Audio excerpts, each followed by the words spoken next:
제가 엄마표가 성공하느냐 못하느냐의 가장 결정적인 것이 무엇이냐라고 누가 이렇게 물으신다면, 저는 이게 너무 점수나 어떤 결과에 홀릭하는 그런 사회 분위기 때문이다라고 딱 한마디로 말씀을 드릴 수가 있을 것 같습니다.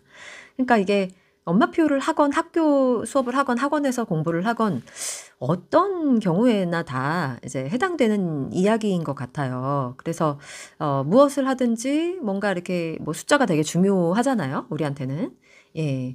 근데 이제 여러분들이 제가 자주 말씀은 드렸지만 이것에서 좀 자유롭게 되는 것은 참 뭐 저도 그렇고 쉽지는 않은 것 같습니다. 왜냐하면 우리 삶과 너무나 밀접하게 이 결과주의고 성취지향적인 이런 어떤 철학들이 우리 사회를 또 움직여 가기도 하잖아요. 좋은 방향으로. 네, 그렇기 때문에 그것이 뭐 꼭 나쁘다고도 할 수도 없는 것 같습니다. 근데 궁극적으로 어떤 한 사람이 나는 어떤 무엇을 지향하는 사람인가에 대해서 여러분들이 좀 생각을 해보실 필요는 있다고 생각해요.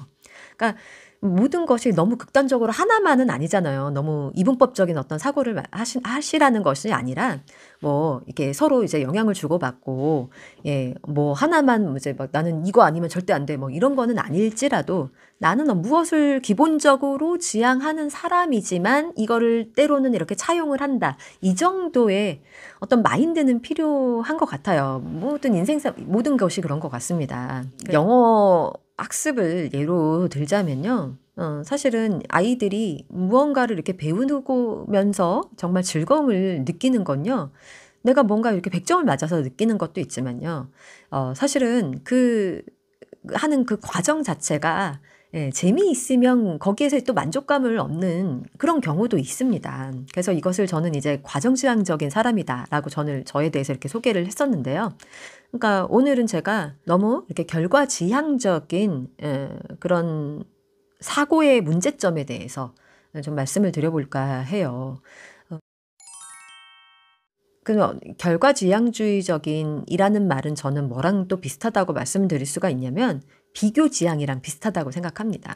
그래서 저는 이제 우리 한국 교육의 가장 큰 문제 중에 하나가 이제 비교를 지향하는 문화잖아요. 상대평가이죠. 예. 그래서 뭐 초등, 뭐 중등, 뭐 이때까지는 괜찮다가 우리 부모님들이 가장 중요하게 생각하시는 입시만 들어가면 등급 나누지 않습니까? 그래서 이제 상대평가가 되게 중요한 나라이잖아요. 우리나라가 어쨌든 현실이 이렇지만, 일단은, 다른 철학을 가지신 분들의 목소리가 조금 더 커진다면 언젠가 조금 우리 교육도 변화할 수 있지 않을까라는 생각이 들어서 저는 사실은 유튜브에서 저는 그런 역할을 좀 담당하고 싶어서 이런 말씀들을 계속해서 가끔 드리는 것이죠. 네.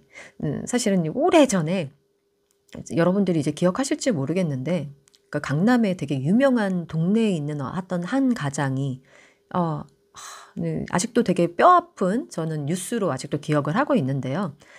너무 이제 뭐 자세하게는 기억이 안 나지만 사회적인 성취가 이렇게 꺾이게 돼가지고 온 가족과 더불어 돌아오지 못할 강을 건너고 마는 그런 뉴스를 오래전에 언젠가 보았던 기억이 납니다. 저는 그때 너무 큰 충격을 받았어요. 여러분이 혹시 기억하시는 분들 계시나 모르겠습니다. 네.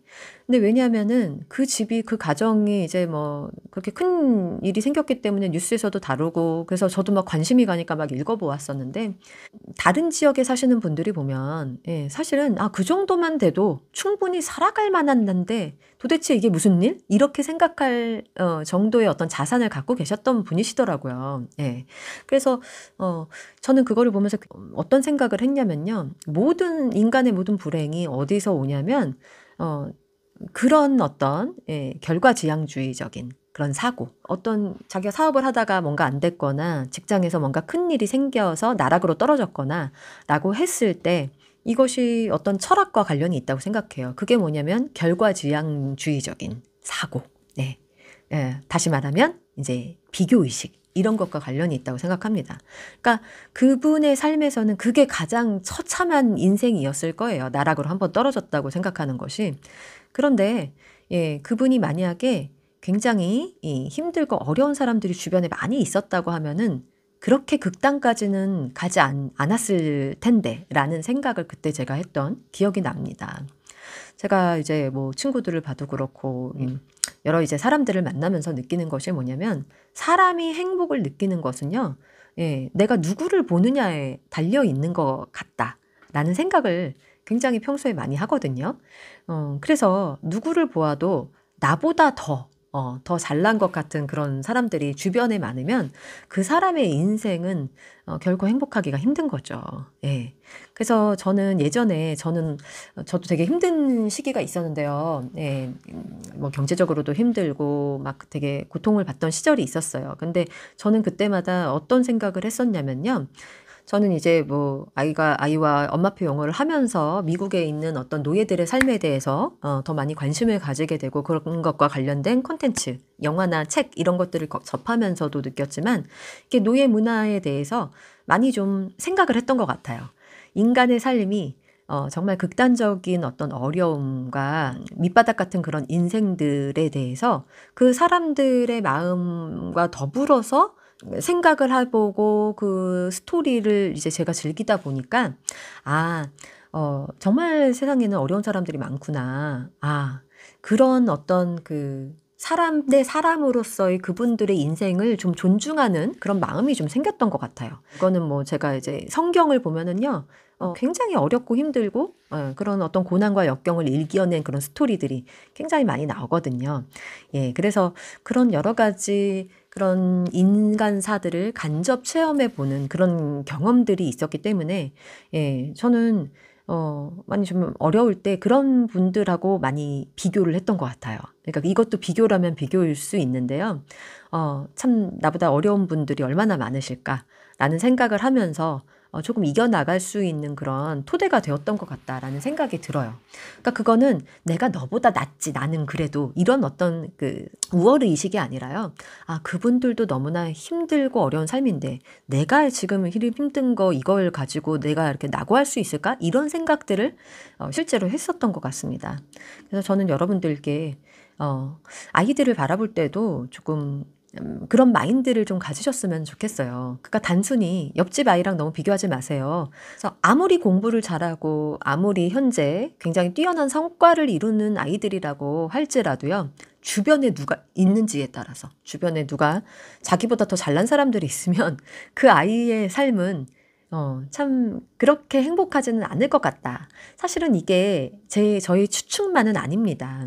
예, 제가 아는 많은 사람들, 의 삶을 제가 보면서 많이 느꼈던 거예요. 진짜로. 예, 그래서 아마 우리 아이가 무언가 성과나 업적을 잘 이루는 것도 중요하지만 우리 아이의 마인드가 어떤 마인드로서 살아가야 하는지에 대해서 부모라면 우리가 더 많이 신경을 쓰고 좀 더 넓고 폭넓게 인생을 조망할 수 있는 그런 어떤 철학을 우리가 정말 유산처럼 물려줘야 하지 않을까라는 생각을 저는 종종 하는 편이에요. 그래서 예, 이것이 여러분들이 뭔가 꼭 종교가 없다고 하더라도요. 예, 그런 제가 어차피 여러분들께 엄마표 영어 콘텐츠 많이 전해드리면서 예전에 뭐 소설도 많이 소개해드렸지만 굉장히 힘든 역경을 딛고 일어난 그런 스토리들이 굉장히 많이 있잖아요. 이건 꼭 영어뿐만이 아니라 우리말 책도 마찬가지거든요. 그래서 예전에 뭐 엉클 톰스 캐빈, 예, 톰 아저씨의 오두막집 이런 노예 이야기들, 그러니까 아이들한테는 굉장히 생소하지만 이렇게 역경을 이겨낸 어떤 스토리들 있죠. 그런 것들을 아이들에게 자주 읽어주시고 대화도 평소에 많이 나눠주시면 예, 아이들이 언젠가 정말 이렇게 성취와 결과에만 몰입을 하다가도 인생을 좀 돌아보고 통찰할 수 있는 그런 힘이 생길 것이고요. 이것이 굉장히 저는 중요하다고 생각을 해요. 사실은 아이 교육에 있어서요. 근데 이제 우리 교육을 보면서 안타까운 점은 이게 거꾸로 돼서 너무 결과나 성취지향적인 어떤 그런 사고가 학교에도 스며들어 있고 예, 가정에서까지 학교에 스며드니까 그게 이제 가정으로 오잖아요. 선생님들한테 되게 잘 보여야 되는 상황이 되니까요. 근데 저는 그런 게 너무 안타까운 것 같아요. 그래서 여러분들께서 정말 우리 아이가 평생을 살아갈 때 정말 중요한 것은 회복 탄력성, 다시 일어날 수 있는 힘, 네, 인생을 조망하면서 내가 어떠한 삶까지 나고 했더라도 나보다 더 힘든 사람들을 바라보면서 예, 다시 한번 마음을 다질 수 있는 그런 힘, 그리고 소소하게 느껴지는 그런 어떤 행복들에 만족할 수 있는 그런 힘이 아이들에게 정말 훨씬 더 인간으로서 살아갈 때 훨씬 더 중요한 것이다 라는 생각을 하게 되어서 오늘 영상으로 여러분들께 이런 말씀을 좀 드려봤습니다. 좋은 생각도 또 나눠주셨으면 좋겠고요. 네, 그럼 오늘은 이걸로 마치는 걸로 할게요. 오늘도 함께 해주셔서 감사합니다.